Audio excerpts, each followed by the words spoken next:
Bueno, muchas gracias por venir en este día en el que todo el mundo no está en Madrid, ¿vale? O sea, esto es un éxito absoluto, el hecho de poder tener a estas dos personitas maravillosas aquí sentadas conmigo.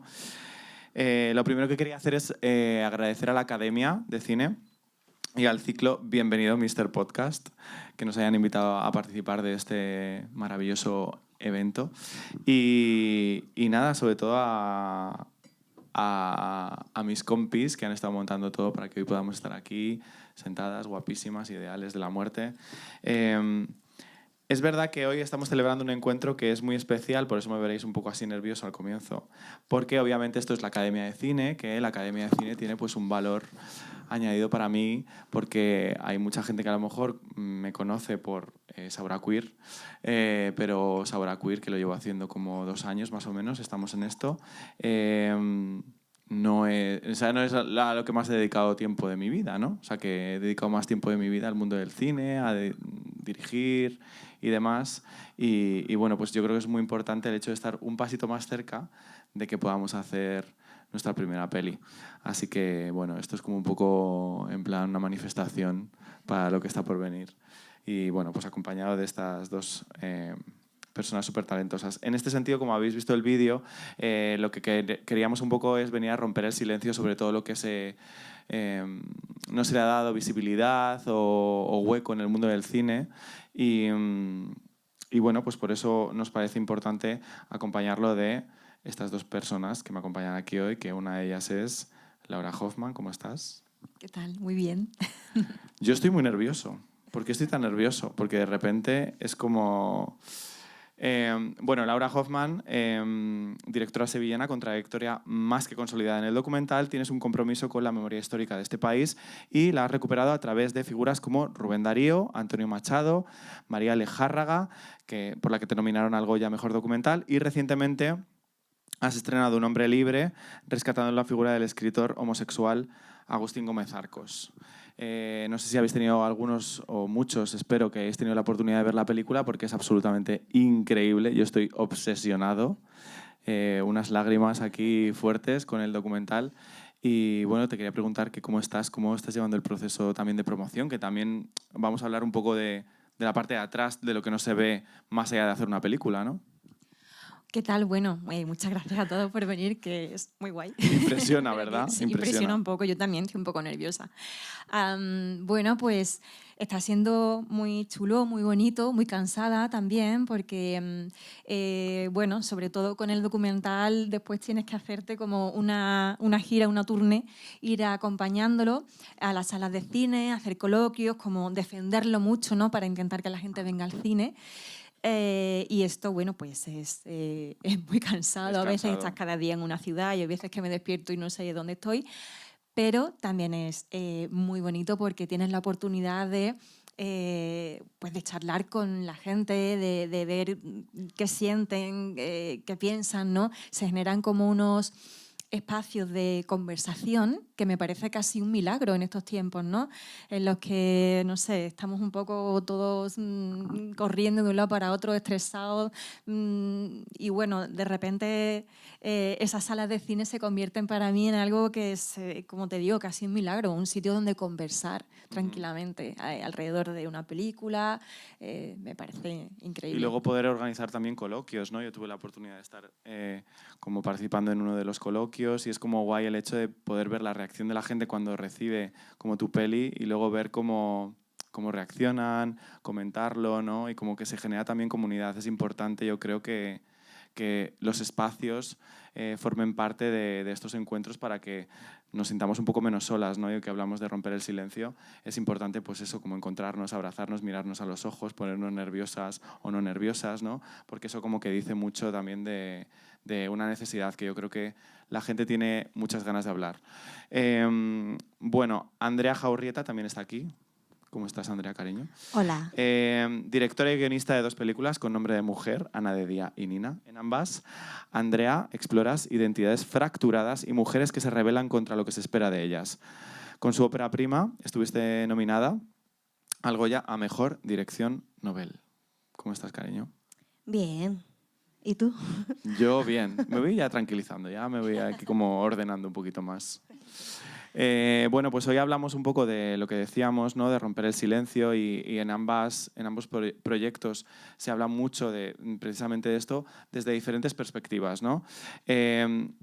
Yo creo que es importante romper el silencio y más que nunca ahora, ¿no?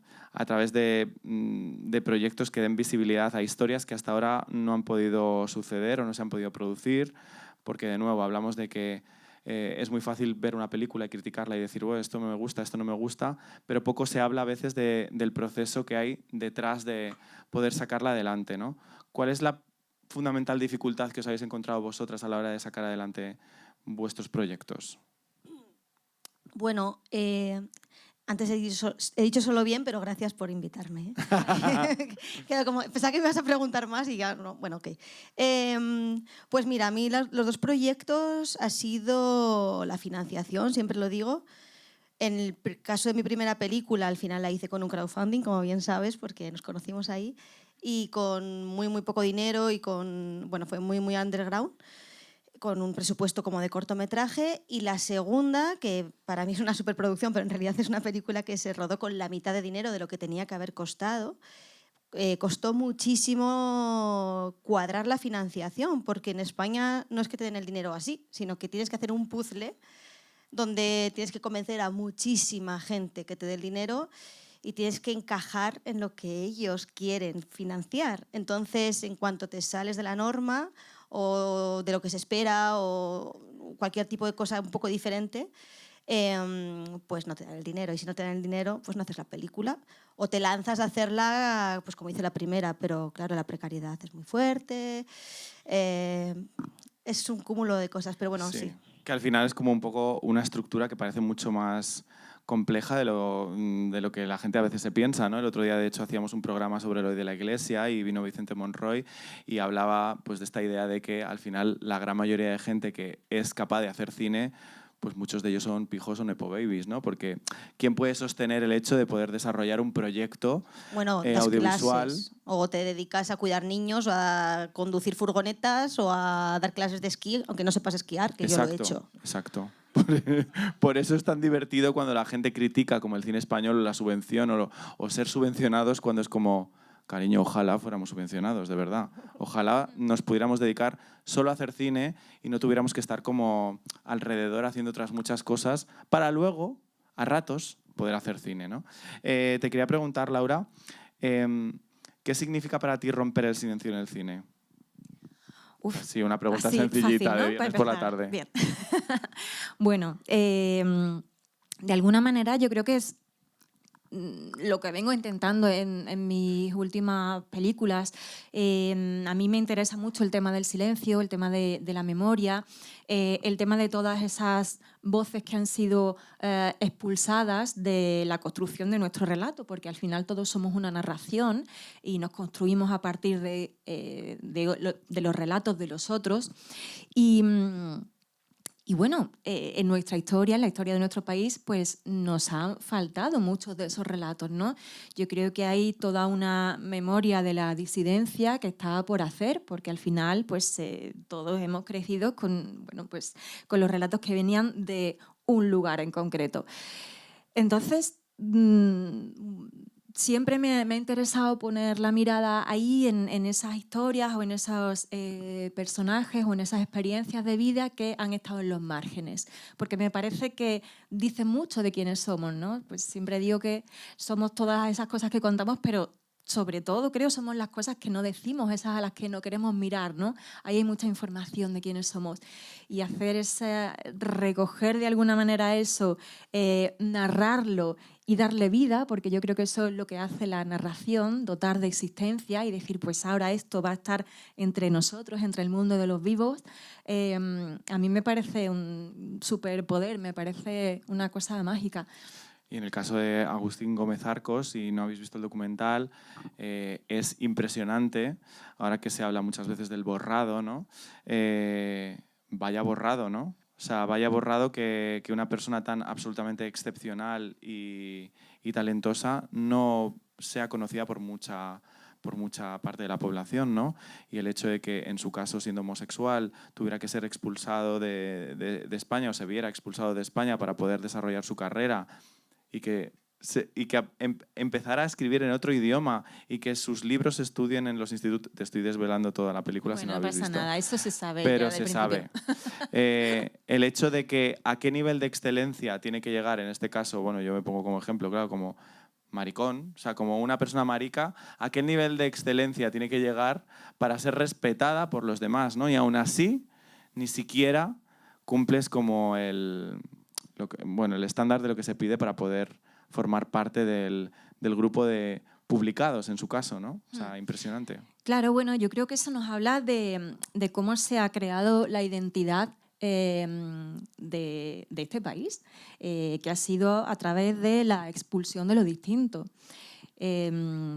Entonces, tanto en este caso, ¿no?, de Agustín Gómez Arcos, como en el anterior documental que hice de María Lejarra, que también fue una mujer con una obra súper reconocida, autora de grandes clásicos de nuestra literatura y de nuestra cultura, pues al final, bueno, las dos figuras creo que son ejemplos de muchas otras voces que han sido importantísimas, pero que se expulsaron, no se olvidaron, porque muchas veces se habla de olvido como, ay, por casualidad nos hemos olvidado. No, no. Se expulsó con una intención claramente política, que es decir, bueno, esto es peligroso, esto no se debe ver y vamos a seguir construyendo nuestra identidad desde el canon de lo que impuso al final la dictadura, de lo que tenía que ser un buen español, ¿no? Entonces ahí quedaron fuera todas esas voces de homosexuales, de mujeres que no eran el sujeto pasivo que pretendía crear la dictadura, de esas otras miradas que podían remover, podían hacer cuestionarte un sistema, ¿no? Eso era peligroso. Bueno, y al final, de alguna manera, todo ese silencio se ha perpetuado hasta nuestros días porque creo que nunca hemos hecho ese ejercicio de memoria y de recuperación. Y qué importante es darle voz a estas historias silenciadas y a las víctimas, y a que las víctimas no sean unas buenas víctimas calladitas en sus casas, ¿no? Como pasa muchas veces con las mujeres.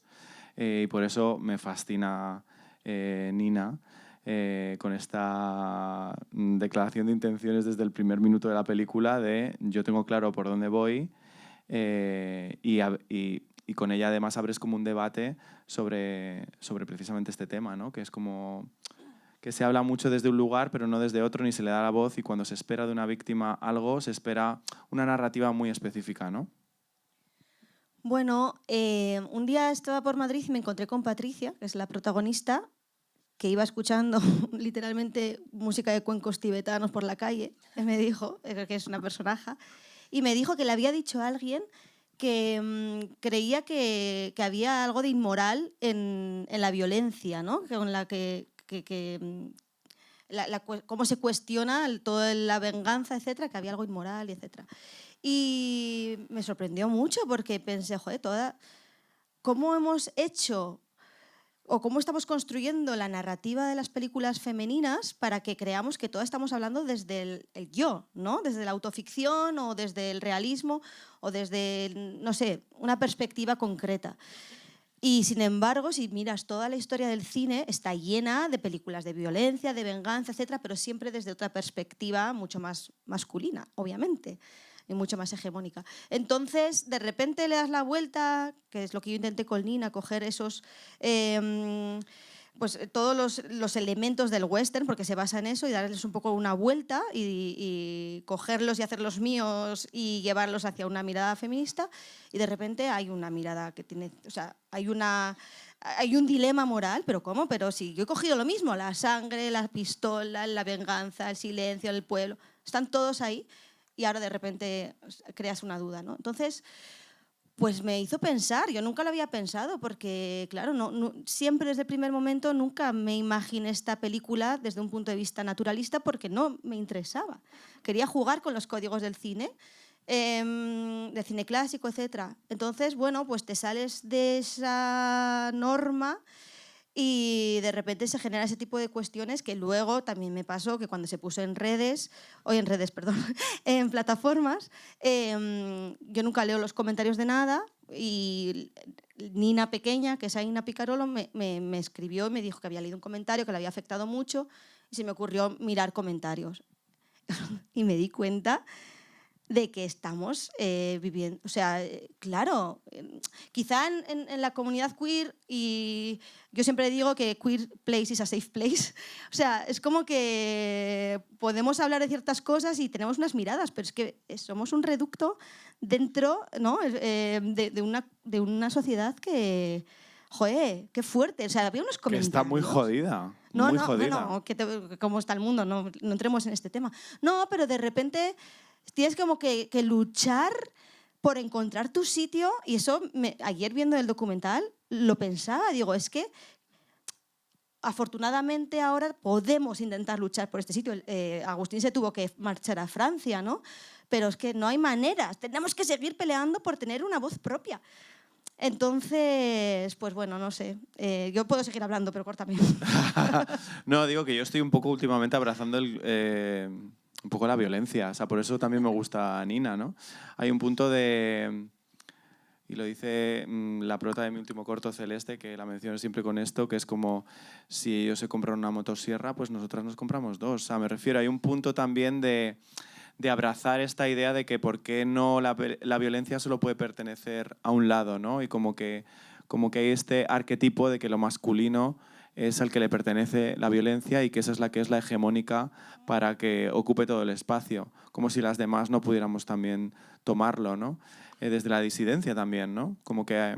Y que hay algo bonito en la ficción, que es inventar historias. O sea, tú en una pantalla, en una película, en una serie, whatever, puedes inventarte lo que quieras, porque es mentira. Y puedes fantasear con cosas que no defenderías. Con matar a mucha gente. Claro, yo jamás defenderé que alguien coja un arma y mate a nadie, jamás.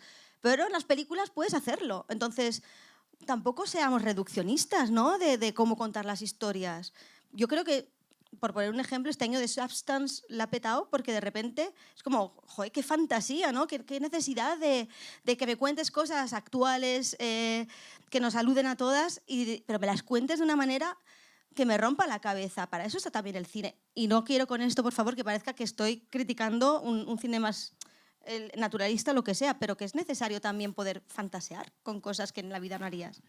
También, como siendo directoras, en vuestro caso mujeres, ¿os sentís como que a veces se espera como eso de vosotras? Un poco como que parece que ahora, ¿no?, que también se ha encontrado como este camino para un determinado cine dirigido por mujeres, parece que solo puedes hacer ese tipo de cine dirigido por mujeres, como que de repente no puedes hacer un western. Sí. Bueno, eso obvio. Se espera a ti que seas ese nicho, ¿no?, donde hay un hueco para ti, pero no te salgas de ahí. No te vamos a dar tanto dinero, ¿eh? En plan, Claro. gentecita, tranquilita, sentadita en un banco, en una habitación, Claro. y hablando bajito. Tu peli intimista, ¿no?, de esas cosas que les pasan a las chicas, que son menos importantes, no, claro. No son más del 50% de la población, ¿no? Claro, no son universales, ojo, que son, bueno, pues eso, un nicho, ¿no?, un epígrafe, pero claro, o sea, yo qué sé, las cosas que les pasan a los hombres sí son la norma, son universales. Las nuestras, pues son, bueno, siempre el cajoncito pequeñito, ¿no?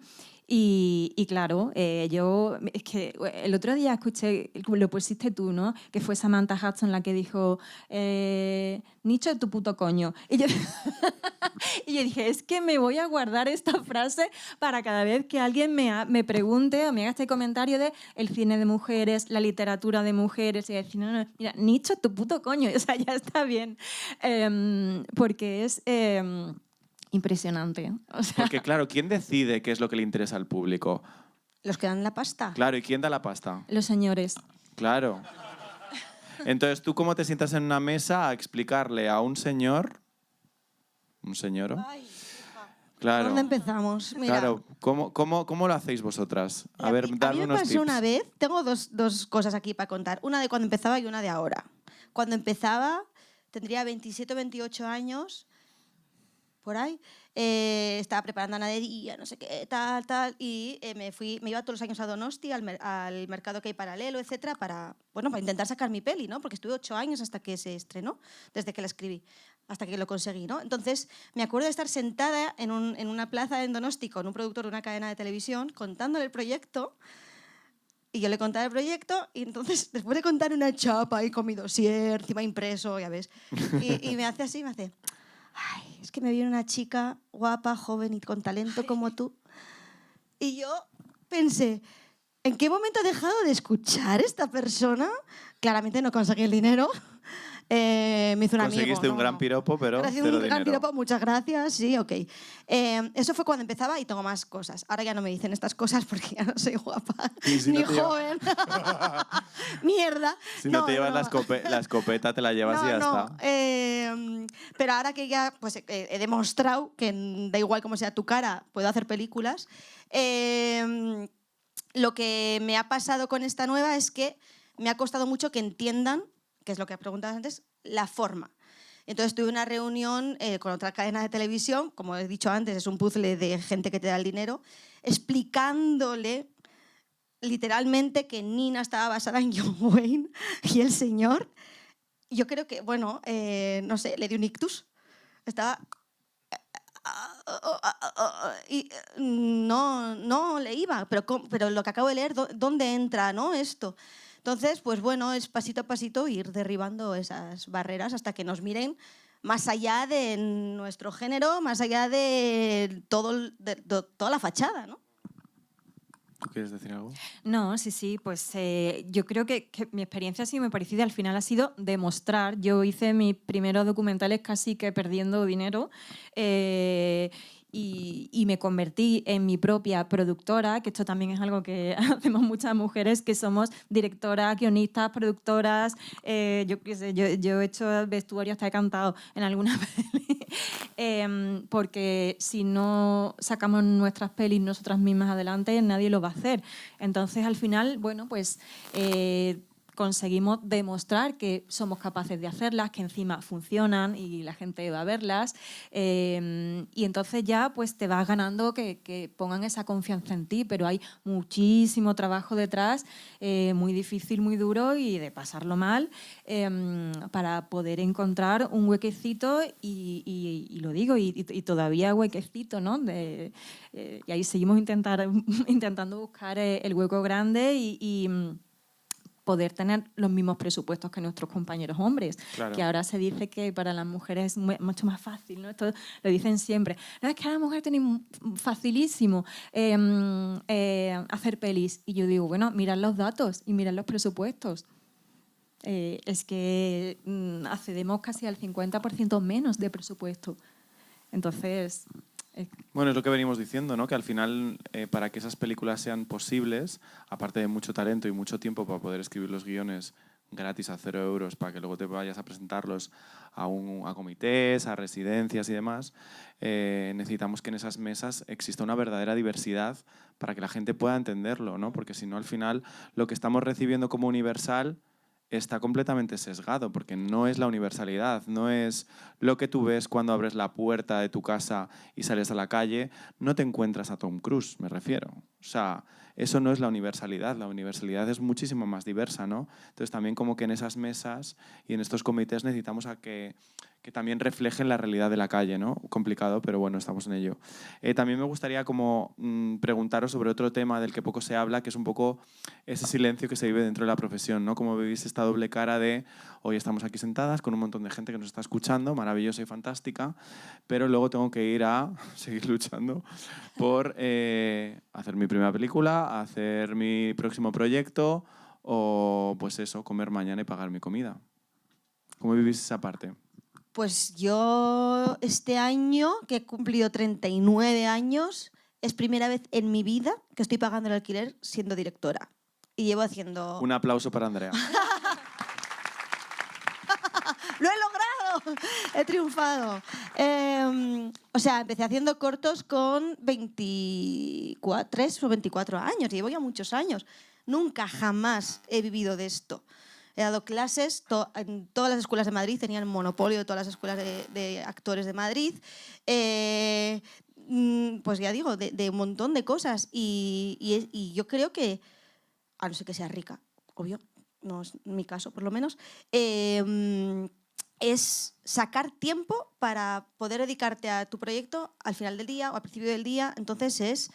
La realidad del cine es esa. Yo siempre que doy charlas, que me llaman y tal, siempre empiezo las charlas con una foto del día antes de ir a Málaga con Ana de Día, que éramos Iván Luis, que es mi socio, y yo, los dos, con unas ojeras así y una cerveza, yo con el proyector de venir de dar clase y no sé qué, y al día siguiente, alfombra roja, ¿sabes? Y era como, no, es que les digo a todos los alumnos, esto es lo que veis, esta es la realidad. Esto es, esta precariedad, esta mierda es el cine en realidad. Pasa que es adictivo y es una pasión. Entonces, me gusta y prefiero la precariedad 1000 veces a estar en una oficina haciendo Excels, que también los hago, pero de otra manera. No, yo lo llevo muy mal, sinceramente. O sea, yo creo que no sé si se sabe la precariedad que hay en el cine, porque quizás también se proyecta una imagen, ¿no?, que tiene que ver con esa alfombra roja, con ese glamour, y que realmente pues son 4 o 5 momentos, ¿no? Y personas y personas las que están ahí en ese estatus, pero la mayoría de la profesión de guionistas, actores, directores, bueno, pues vivimos en unas condiciones bastante precarias. Yo también puedo pagarme mi alquiler de mi trabajo de guionista y directora, pero tengo 43 años. Otro aplauso No quiero decir, pero tengo 43 años, me ha costado mucho, y hasta hace 2 meses vivía en un piso en la periferia de mi ciudad porque no podía pagarme un alquiler en un lugar un poquito, no digo ni céntrico, pero ni siquiera en mi barrio de toda la vida.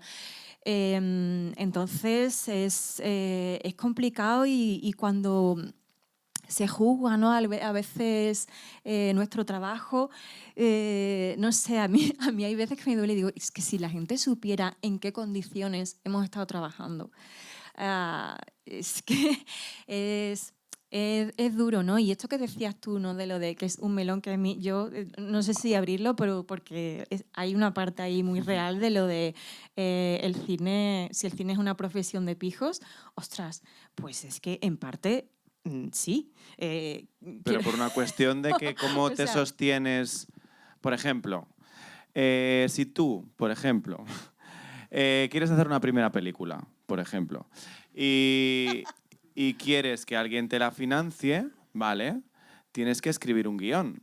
Ese guión no es en plan una tarde que te pongas a copiar y pegar 4 cosas que tienes de tus notas del iPhone y tal y cual. Eso requiere un trabajo, requiere un esfuerzo, una estructura, son muchas páginas a que se tarda en escribir.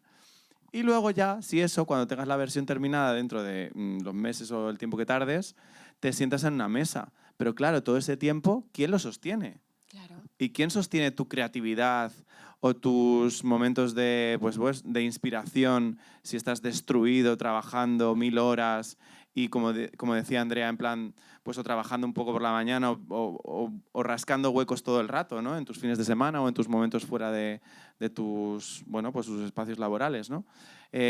No se habla de esto. ¿Creéis que es un poco... Es verdad que a veces se critica como al cine español, ¿no?, diciendo qué pereza todo el rato hablando de los problemas, no sé qué, no sé cuántos.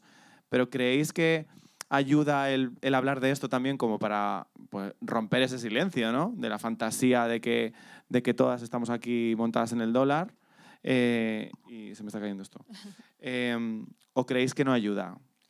Yo sí, yo me parece que es algo que hay que empezar a hablarlo, sinceramente, y que creo que quizá, a ver cómo lo digo, es que no quiero meter jardines, no quiero ser cancelada, pero...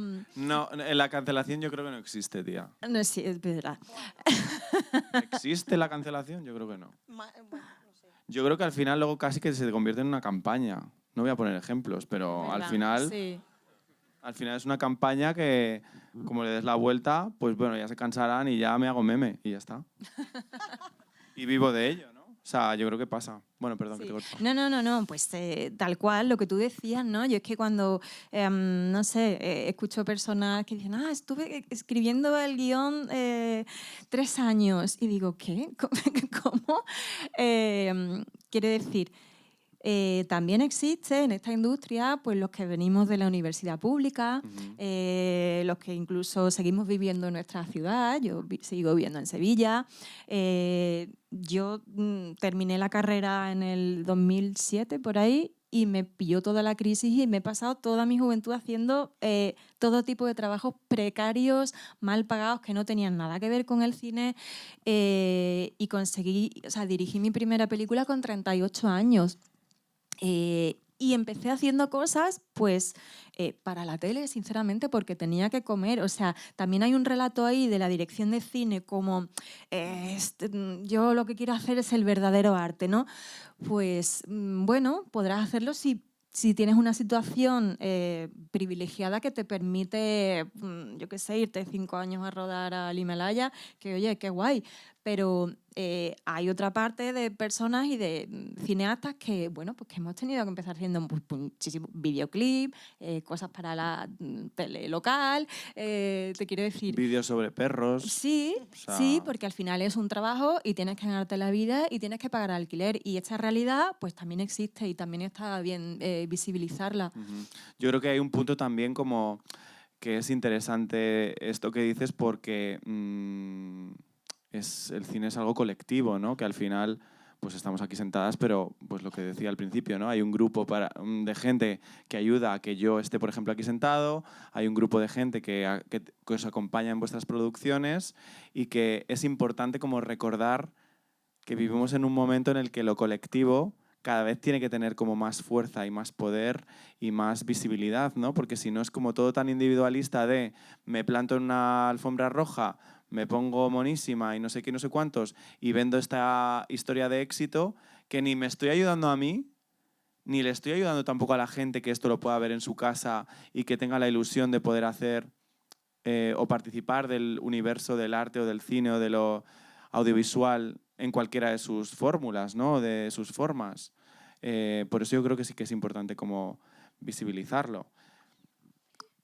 Yo creo que también en la historia del cine como que nos han, es lo que decíais antes, ¿no? Nos han vendido siempre como la figura del director, un genio, tirano, lo que sea, ¿no? Y eso sigue existiendo, obviamente, pero yo no sé si es porque nuestra generación venimos de esta crisis de 2008, donde empezamos a hacer cortos con lo que podíamos porque no había dinero, o las películas, que hay una gran generación ahí de películas independientes. Pero yo tengo la sensación de que vamos como que somos más conscientes, no quiero decir esto, pero lo veo mucho más con directoras, tengo que decir, de la fuerza que tiene el trabajo colectivo en una película y del equipo, ¿no? Durante este año que he tenido la promoción de Nina, en todos los coloquios era el color rojo, el vestuario del color rojo. No me he cansado de decir que es que esto también viene de la directora de vestuario, o sea, de la figurinista. Yo tengo unas ideas, tengo unos conceptos, pero yo no hago el vestuario. Entonces hay que reclamar. Hay tantas personas. Además, así se callarán los que dicen que somos unos subvencionados, porque hay tanto trabajo, hay tantos puestos de trabajo en cada proyecto, que creo que también es importante, ¿cómo se dice? Reivindicarlos. Me salía reclamarlos, no, reivindicarlos para que se entienda porque cuesta tanto una película, ¿no? Y para que se vea también la gente que quiera empezar, que a lo mejor no llegas a ser directora, pero a lo mejor tienes un puesto en arte o en foto, yo qué sé, o sea, hay tantos, o producción, hay miles de puestos, ¿no? Entonces, para mí es fundamental. Yo no concibo hacer una película como una tirana, ¿no? Y mira que como directora tienes que tener las cosas súper claras. Eso es así, porque es tu trabajo y diriges un equipo, pero, joder, es creación. Escucha, ¿no? También. Y si te pones tirano un momento, pues chica, luego haces autocrítica, pides perdón y ya está, no pasa nada. O sea que también estamos un poco locas en el cine. No. Bueno, sí, a veces tienes mala leche. Yo a veces tengo mala leche. Sí, yo también. Pero tirana, ¿qué gana siendo una tirana? Una tirana me refiero de, ¡no, eres un mierda! Esto, que estamos locos. Que es lo que nos han vendido los directores, ¿no? Sí, Uy, es que era un genio. ¡Qué genio! Era un genio. Se lo permito porque es un genio. Claro. Qué pereza. No, a mí esto que dice Andrea de lo colectivo me parece súper importante y me parece interesante también cómo, al menos yo me siento parte, ¿no?, de una generación de directoras, y tengo que decirlo porque es que es así, que estamos como intentando cambiar la forma de trabajar. Es decir, no solo cambiar las historias que se cuentan, que también, sino creo que el trabajo casi más importante es de cambiar cómo las contamos. Porque al final en el cine es un sector muy masculinizado y hay unos mecanismos de trabajo, unos códigos súper establecidos, súper cerrados, que tienen que ver con la jerarquía, que tienen que ver con esta figura, ¿no?, del director tirano. Hay como unas cosas ahí como súper chungas y tóxicas, que es como, esto se ha hecho así desde toda la vida. Y venir e intentar hacer las cosas desde otro lugar es dificilísimo. O sea, es que no se te pone nada fácil. Pero creo que lo estamos intentando. Y sinceramente me parece súper importante el cambiar estas reglas del juego, ¿no? Y el reivindicar también la duda, porque al final esa figura del director está tan enlazada con la certeza, ¿no? Es que tú, si quieres ser director, pues esto es como no se te permite dudar. Yo me acuerdo que Carla Simón, ya después de haber hecho Verano 1993 y estaba rodando Alcarrás, decía que todavía cuando tenía dudas en el rodaje había comentarios de esta no tiene ni idea. y era como, bueno, en fin. Entonces, joder, yo soy una persona que dudo muchísimo, soy una llorona. Yo me acuerdo cuando hacía mi primer documental, que yo lloraba todos los días en el set porque es que me empezaba a llover, se llamaba Tierra Solar y me llovía todos los días y yo lloraba porque llueve. Y era como, bueno, chicos, pues esta soy yo. No me tengo que convertir en otra persona súper segura de sí misma, que tiene todo clarísimo. No, esto soy yo y no creo que me haga peor profesional ni me haga peor directora. De hecho, creo que me hace mejor. Claro. El decir, oye, pues que yo soy así y lloro y dudo y no tengo ni idea. Y como, joder, exponer esa vulnerabilidad me parece tan sano, incluso en un set de rodaje, que es como el sitio donde menos se permite o se ha permitido hasta ahora, que ojo, creo que ese proceso de alguna forma lo estamos construyendo. Por lo menos yo lo veo en muchas compañeras. Yo creo que totalmente de acuerdo. Nosotros en la productora, aquí que está Hannah Mitchell, la señora pelirroja que está ahí en lo hablamos un montón y es verdad, como dices, yo creo que es súper difícil porque suena muy bonito aquí decirlo, pero el hecho de poder hacer las cosas tratando de dar espacio para que haya ese espacio para poder explicarse, para poder mostrarse, para poder mostrar vulnerabilidad, duda y demás, es como que no se lleva mucho, ¿no? De hecho, me gustaría saber cuáles han sido como vuestros momentos más así como de duda a lo largo de... ¿Cuánto tiempo tenemos? ¿Todo el rato? Yo es que dudo mucho también, tía. No, todo el rato no. Rodando intento no tener dudas. Porque no tienes tiempo, porque como no hay dinero, no hay tiempo. Entonces tienes que estar como aquí, tal, no, aquí. O sea, parece que lo tienes que tener todo tal. Yo tengo un recuerdo muy vívido del momento en el que estábamos preparando Ana de Día, que la base de producción era mi piso compartido, con mi compañera de piso haciendo de jefa de producción, otro colega, bueno, así todos en la mesa del salón. Y no me acuerdo qué pasó, algo, no sé si... Algo pasó con la producción, no me acuerdo qué era, pero de yo ya petar, cerrar el ordenador, echarme a llorar, ¡no se rueda! Y meterme en mi habitación, o sea, era todo súper triste. Encerrarme en mi cuarto a llorar, todos flipando, porque claro, como que, no, se hace la película, no. Y al rato iban, toc, toc, toc, ¿estás bien? Y yo, no, porque llevábamos 6 años. Claro. 6 años y no había manera, y no me acuerdo qué fue, no entró un dinero, no sé qué, algo pasaría así, y decir, no puedo más, no puedo, hasta aquí. Luego lo hicimos y todo, pero joder, es que ¿cómo no te van a entrar dudas? Claro. Y tardas tanto en hacer un proyecto que tú vas evolucionando. Entonces, todo el rato te genera dudas de lo que escribiste hace 4 años. Ah, pero ¿esto por qué lo escribí? Ahora yo he cambiado, ¿tengo que cambiar esto? No, en su momento lo escribí por algo. Es una constante duda. Que del momento en el que escribes una película hasta que luego la consigues hacer, Pues lo mismo que escribiste ya has Claro. pasado por tantos momentos de tu vida que de repente lo mismo no estás ni de acuerdo contigo misma, ¿no? Claro, todo el rato tienes dudas, el montaje tienes dudas, es dudar, pero yo creo que también la creación es una duda, Constante, claro, es una pregunta. porque estás encontrando y buscando y tal, entonces si tú tienes todo claro, pues bueno, pues no sé, para mí hay algo que también te encuentras en el azar, en montaje encuentras un montón de cosas que antes no has visto y te da mucho miedo soltar, o sea, yo creo que en la duda está también la evolución creativa. No, y además en el documental, que es un guión que está vivo hasta que montas el último plano de la película, y tal y como yo lo entiendo, es precisamente un espacio de reflexión. Para mí no se trata de, te voy a contar una historia donde te voy a responder, te voy a dar todas las respuestas, ¿no? Este es el principio, este es el fin y ya te lo he dado todo. No, yo lo entiendo de la manera justo al contrario. Es decir, yo te voy a exponer aquí una historia y una mirada y te voy a dar una serie de cosas para que te hagan pensar y te hagan reflexionar y de alguna forma tú puedes rellenar esos espacios, ¿no? Entonces, esto hay que aprenderlo también porque es duro. Claro, porque tú te escribes tu guión y además yo el guión del documental me lo escribo como muy, muy literal. Yo me hago en mi cabeza la película, todo, me invento lo que la gente me va a decir, porque de alguna forma también me ayuda y me ayuda a que mi equipo sepa qué tipo de película quiero hacer. Pero claro, ahora ya cuando empieces rayas como olvídate, o como me pasa a mí con el primero, ¿no? Todo te va a salir al revés de como lo habías pensado, pero es muy bonito también porque ahí empieza la búsqueda, ¿no? Y ahí te vas a encontrar, ahí es donde va a salir la película. Entonces, bueno, si tienes todo claro desde el principio, pues poco trabajo puedes hacer. Wow, qué bonito, ¿no? Yo creo que es súper importante la idea de abrazar la duda y luego también me acordaba justo ahora mientras hablabais de, bueno, de este conjunto de directoras que estáis petándolo, de Pilar Palomero, de unas palabras que la escuché en Málaga, que hablaba precisamente de la bondad, ¿no?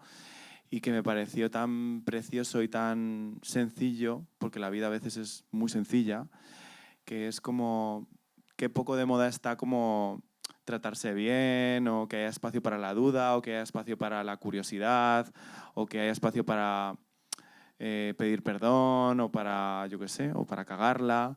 Y me encantó precisamente sus palabras por eso, ¿no? Por decir, joder, sí que yo creo que está habiendo un cambio real porque cada vez hay más gente que está en lugares de poder, que no solamente están esas personas en lugares de poder y por eso ahí lo colectivo juega de nuevo, sino que creo que lo importante es como que nos demos la mano para atraer a otras personas que están desde los márgenes para que puedan subir también con nosotras y desde ahí poder hacer un cambio que sea más real. En vuestro caso, ¿cómo la parte política, cómo juega dentro de vuestro desarrollo creativo? O sea, ¿cómo jugáis vuestro compromiso político a través de vuestros proyectos? No, a mí es una pregunta que me hacen mucho, ¿no? ¿Consideras que tu cine es político? Digo, sí, obvio, claro que es político, pero es que todo es político. Quiero decir, desde no sé, tu forma de estar en el mundo es política y por lo tanto las historias que vas a elegir contar, lo que te remueve, las cosas que te interesan, por supuesto que son, o sea, donde hay una mirada y donde hay un posicionamiento, donde hay una forma de estar en el mundo, eso siempre es político. Pero es que creo que a veces nos intentan decir que existe como lo neutral, ¿no? No, esto es neutral, esto no es político. No, perdona, eso también es una posición política. El hacerte creer que eso es la norma, eso es lo que está en el centro, eso también es política. ¿Por qué lo tuyo es lo que está en el centro? Y entonces estás considerando que esto otro está en los márgenes. Ojo, cuidado con lo blanco, ¿no? Con lo que se nos intenta vender como blanquito, porque ahí también hay una ideología. Entonces, obvio, yo en todo lo que hago hay una intención, pues sí, pues política, social, no sé, de intentar remover un poco, de intentar colocarme o colocar al espectador en otros lugares y decir, bueno, y en el caso de mis documentales, de hecho, también hay una forma de revisar un poco nuestra historia como país, ¿no? Y la relación que hemos tenido pues, con la memoria, con el otro, con las disidencias, con todas esas historias que no hemos querido contar, con todo eso que hemos querido apartar de nuestra construcción. Y bueno, yo creo que la cultura en general, no solo el cine, sirve para eso, para decir, oye, bueno, esto hasta ahora ha sido así, vamos a darle una vuelta, ¿no? ¿Y en tu caso, Andrea? Pues, bueno, dos cosas me vienen a la cabeza. La primera es que también hay algo de político. Obviamente, yo soy una persona súper política y muy activista. Guerrera. Sí, vamos, eso sí, es así. Estaba escuchando otro día lo de Irantxu Varela y había escuchado a Sara Torres y digo, yo soy más Irantxu, ¿sabes? En plan, me identifico más, bueno, sí, así. Bueno, la cuestión es que para mí, por ejemplo, también hay algo político en el cómo contamos las historias, porque creo que también estamos en un momento en el que a través de las plataformas se está dando una forma de contar el cine donde no te da espacio para pensar. ¿Sabes? Todo está verbalizado, todo está dicho y de repente también me parece político el hecho de contar a través de las capas simbólicas que tiene la imagen, de los silencios, de las miradas, de cómo pones la puesta en escena.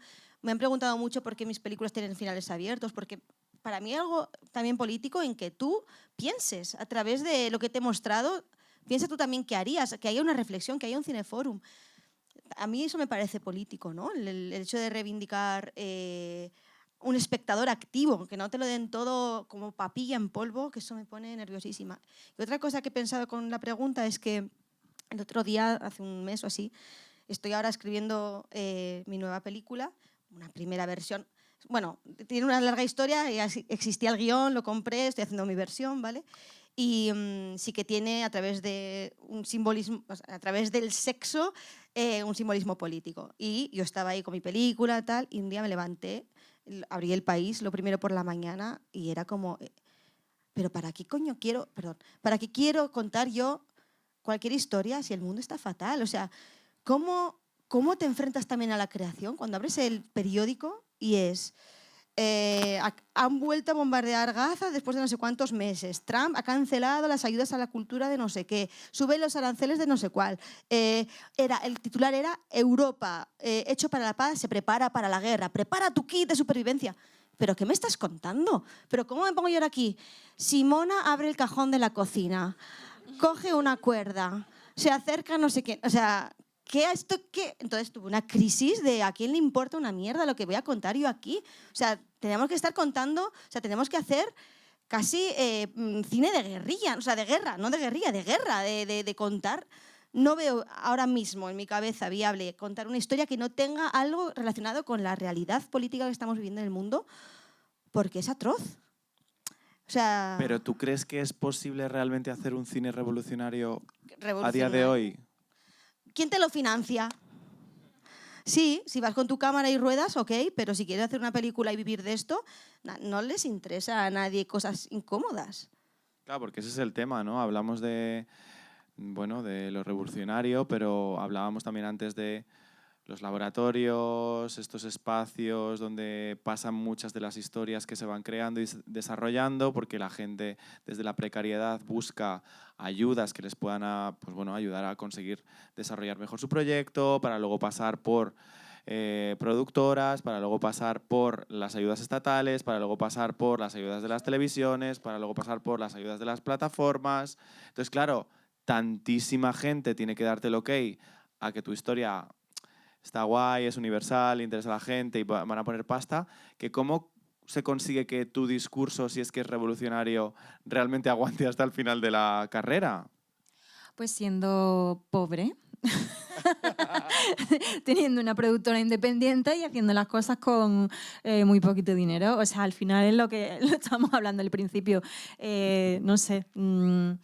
yo no quiero dar nombres, pero me he visto un poco en dos situaciones en las que he tenido que trabajar con 80 personas opinando por encima y era decir, bueno, esto es imposible. O bueno, o será habrá gente que lo lleve bien. Yo dije, esto no, no es para mí. Me quedaré con la producción independiente, que sé que siempre, bueno, voy a estar con la incertidumbre de si podré pagar alquiler, pero qué tranquilidad también y qué salud mental. Ostras, yo qué sé, el otro día lo hablaba con un compañero, ¿no? Y él compartió un reel de Eduardo Casanovas que decía, me he dado cuenta que hacer una película, el coste es tu salud mental. Y le escribí y dije, tío, es que es verdad, es que es real. Es que yo no sé, pero yo hablo con dos compañeros y es tremendo. Entonces, yo sí, en estos momentos, ¿no? Cuando hablabas de la duda, yo estaba pensando y digo, juez, pues la duda es la que yo tengo constantemente de decir, ¿yo quiero pagar este coste? Porque sinceramente no, a mí me importa más mi salud mental, ¿sabes? Y estoy mucho en, yo qué sé, en revisar esas formas de trabajo y en que, o lo que dijo Pilar Palomero en el discurso del Festival de Málaga, ¿no? Que me acuerdo que además le escribí y le dije, tía, gracias, porque ella comentó, me he visto contándole a mis alumnos que rodar una película es un trauma. Y dije, tío, es que es real, es que es un trauma y no debería serlo, es que no debería serlo. Entonces, yo qué sé, es un trabajo que tenemos que hacer. Yo creo que ahí. conecta muchísimo tu idea con lo que estaba diciendo Andrea, que al final es como en esta situación global que vivimos, ¿cómo podemos continuar haciendo arte? ¿O qué sentido tiene el arte para vosotras en una situación tan que no puedes abrir nada, chica? No puedes ni poner la tele, ni abrir, ni coger un periódico, ni No, poner no puede. Twitter, O sea, ni nada. ¿Qué ya, haces? ¿Desde qué lugar puedes crear arte, no? Bueno, yo también te voy a abrir aquí la puerta optimista, que fíjate que siempre digo que no, yo no soy nada optimista en mi vida real, pero con el cine me sale una cosa ahí que no sé dónde sale, que me da por ponerme optimista, pero sí que, bueno, yo lo estoy viviendo ahora con el acompañamiento de un hombre libre, ¿no? En el que joder, te da una esperanza. Quiero decir, al final creo que tendemos a estar, pues eso, con un mundo cada vez más individualista, que nos aislamos, que nos enteramos de las noticias por las redes sociales y te quieres tirar por la ventana, pero sales ahí y te vas a la sala de cine y hay un coloquio y charlas con gente preciosa, o te conozco a ti el otro día en Málaga y yo qué sé, y lloramos y nos abrazamos y digo, joder, esto también existe y no lo estamos viendo. Y estos espacios, a mí sí me parece que eso es revolucionario, de verdad, me parece que una conversación en una sala de cine en torno a lo que nos pasa, en torno a lo que nos preocupa, nuestra memoria, nuestra identidad. Me parece que los clubes de lectura son unos espacios revolucionarios. Me parece que esos pases pequeñitos que organiza una asociación de mujeres de un pueblito pequeño y te llama, oye, ven, y van las señoras con 90 años y te abrazan y te dicen, me he emocionado con tu película, me he visto reflejada. Yo creo que eso cambia el mundo, de verdad. Creo que las cosas que cambian el mundo no son las grandes cosas, son las cosas pequeñas. Y es precioso. Y fíjate que creo que lo que está pasando un poco con Agustín Gómez Arcos a mí me emociona mucho, precisamente por eso, porque de alguna manera lo siento como que es el triunfo de lo pequeño, de esas cosas que han estado siempre en los márgenes. Los lectores de Gómez Arcos, yo siempre digo que éramos como una especie de club secreto, que sus libros llegaban a ti porque alguien, algún amigo te lo recomendaba. Oye, lee esto. No ha venido de una grandísima editorial, ni tiene una grandísima campaña de promoción, sino que ha venido como por ese camino pequeñito, se ha ido haciendo grande así. Es una editorial independiente, como, bueno, ahora ya está muy bien Cabaret Voltaire, pero bueno, lo publican como a fondo perdido, dicen, a ver qué va a pasar. Pues una productora como la mía, pues también andaluza, que somos dos, y no sé, y de repente nos vamos encontrando y eso a mí me parece, me da mucha esperanza, me parece increíble y no sé, creo que eso también hay que reivindicarlo y que tener esperanza en estos momentos a mí me parece una actitud política, porque lo contrario es quedarnos... Terapia. No, pero quedarnos inactivos, pensar, bueno, todo está fatal, pues nada, me quedo callada, me quedo en mi casa y me muero de asco. Oye, no, pues yo creo que hay que pensar que el futuro se puede construir y que para construirlo tenemos que estar ahí, no lo podemos dejar en manos de los otros.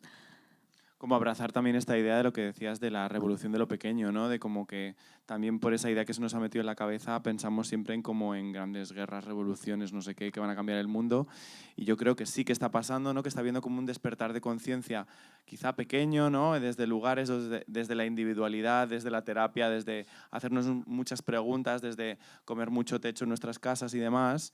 Y creo que sí que cada vez se va viendo como eso empieza como a organizarse. Y ahí hay como un halo de esperanza, que yo también estoy contigo porque soy ascendente Sagitario, o sea que soy optimista. ¿Tú eres optimista, Andrea? ¿Qué es Acuario con ascendente Tauro? Ah, yo soy Acuario también. Acuario con ascendente Tauro. Mala hostia. A ver. O sea, optimista no diría que es como lo que te definiría. O sea, te definiría una tía muy creativa, muy así volando por ahí, Sí. pero luego como en un punto muy de la tierra, muy Iranchu, bueno, Iranchu es Leo, pero muy de la tierra, muy de disfrutar de la vida y de lo concreto. Ah, pues sí. Sí. No, es que me habías preguntado, la optimista. Me habías preguntado que si eres optimista. Sí, era optimista. Bueno, claro, yo soy una persona muy optimista en mi vida porque si no, no me seguiría dedicando a esto. Claro. ¿Sabes? O sea, soy súper optimista. Es la mayor prueba de optimismo, claro. es dedicarse a esto. Levantarte todos los días y venga, y vamos, este proyecto, sí, 6 años, sí, tú puedes. O sea, no hay mayor optimismo. Pero, por otro lado, también pues, en este tour de acompañar a la película, que los cineastas independientes nos estamos convirtiendo en el viaje a ninguna parte. Totalmente. O sea, hace un mes, 3 semanas, estaba en un alsa atravesando Castilla-La Mancha con una bolsa del Corte Inglés enfrente de mí colgando así. Digo, wow, tío, nos vendieron que el cine era otra cosa, ¿no? Y estoy aquí en Aguilar de Campo. Como ahí sí, te imaginabas como en Venecia, como así, claro, así desde el yate claro, y claro. tal. Y de repente yo en el quería alza. Cannes, y tengo ahí una bolsa del Corte Inglés haciendo así, unas señoras delante pintadas con la escopeta de los Simpson, la cara. O sea, me flipó ese viaje, pero o sea, esa es la realidad. Entonces, bueno, aparte de la broma, si no eres optimista, esto no lo aguantas, ¿sabes? Porque esa es la realidad. Y lo uno con lo que dices de que es muy bonito, hago broma, pero es muy bonito llevar la película y es agotador al mismo tiempo, porque llega un punto en que ya no puedes seguir diciendo lo mismo otra vez más porque odias tu película y sabes lo que te van a preguntar. O sea, llega un punto... El bucle. Claro, no puedes seguir creando si sigues todo el rato contando lo mismo. ¿Y de dónde viene la idea? No me jodas, tío, 2019, yo qué sé, ya no puedo más. Y dentro de todo eso, perdón, ver mi película está en Filmin. Y el Movistar. Y es optimista, no, broma. Pero a mí hay una cosa de todo esto que contáis que me da mucha rabia y es que en todos estos pequeños foros donde colocan la película, etcétera, donde vas a acompañarla y se genera este coloquio que me encanta, la edad media es jubilada. Y para mí ahí hay un problema porque cuando esa generación deje de ir a ver las películas en pantalla grande, no hay una nueva generación de gente que acuda al cine y ha cambiado, ¿sabes? O sea, no te digo que sea ni mejor ni peor, para mí es peor porque a mí me gusta mucho ir a las salas, hacemos las películas para escucharlas en sala, para verlas en sala, etc. Y eso para mí es un problemón, y me da muchísima rabia que haya un 5% de gente joven, menor de 30, en las salas.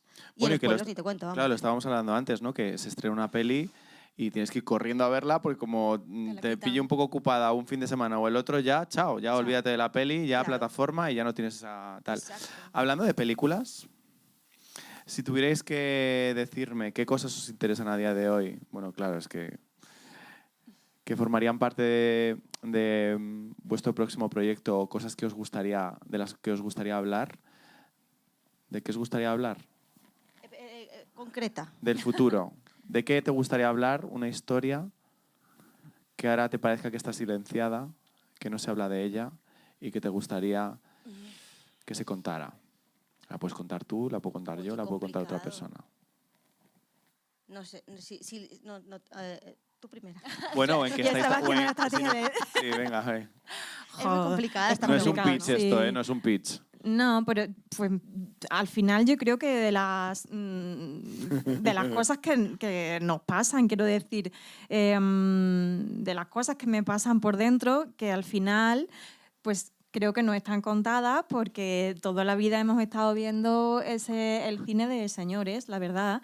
Entonces creo que hay tantísimas cosas que tienen que ver con nuestra experiencia de vida, con la experiencia de vida de todo lo que no son señores, que al final que son una minoría. El otro día hice con un amigo ¿no? Esto de cómo se arrojan la universal, ¿no? Y lo otro son las minorías. Y dije, un momento, quitemos a la mitad de la población, que son Claro. mujeres. No, yo es que esto de la Que- minoría ya no que- lo compro. O sea, no somos minoría, nada. quitemos, ¿no? a todo el colectivo LGTB.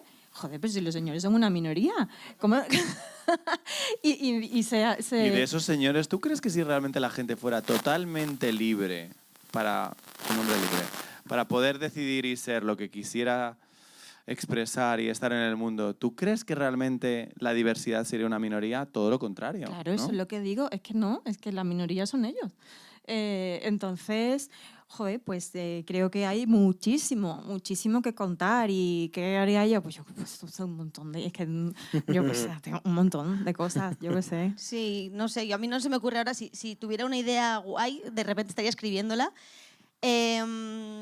Pero sí es verdad que me gustaría, a mí personalmente, ¿qué hablarías tal? Pues me pongo más en el otro lado, en el lado de ser la que selecciona proyectos, y me gustaría que hubiera mucha más diversidad de formas y de historias y de cómo están contadas.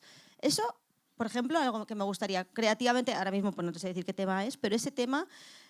muchas veces con mi amigo Víctor fantaseamos en ser los presidentes de la academia. No, es broma, bueno, o no. Pero quiero decir que me apetece cambiar las cosas, ¿sabes? Claro. Eso sí que me gustaría. Me gustaría tener ese poder o lucharlo porque creo que es necesario y que es riqueza cultural al final, ¿no? Y el otro día, por ejemplo, escuchando el de Eloy de la Iglesia, pienso un poco en la cinematografía que había entonces, principios de los 80, etc.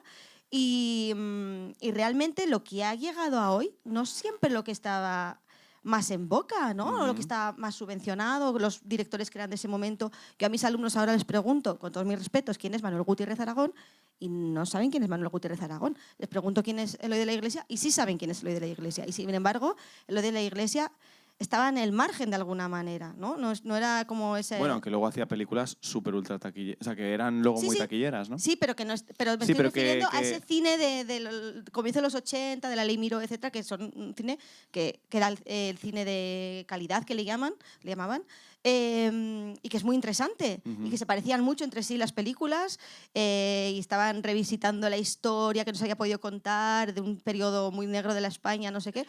Y a día de hoy igual no son las más conocidas. Entonces, yo ojalá si pudiera fantasear con algo que haría sería tener ese poder para decir, joder, vamos a ser diversos en las cosas que se hacen. Pues nada, chicas, yo creo que vamos a ir cerrando esta conversación. Yo estoy muy agradecido que hayáis estado hoy aquí. Como nos han visto por streaming y luego este vídeo lo verán, yo le mandaría un besito a todos esos señores que nos son están minoría, viendo. que nos están viendo. Un besito, pero dejadnos seguir haciendo películas o tendremos que coger la escopeta de Nina y tener que hacer otras cositas por ahí. Metafórica. Metafóricas. Un besito, muchas gracias por estar.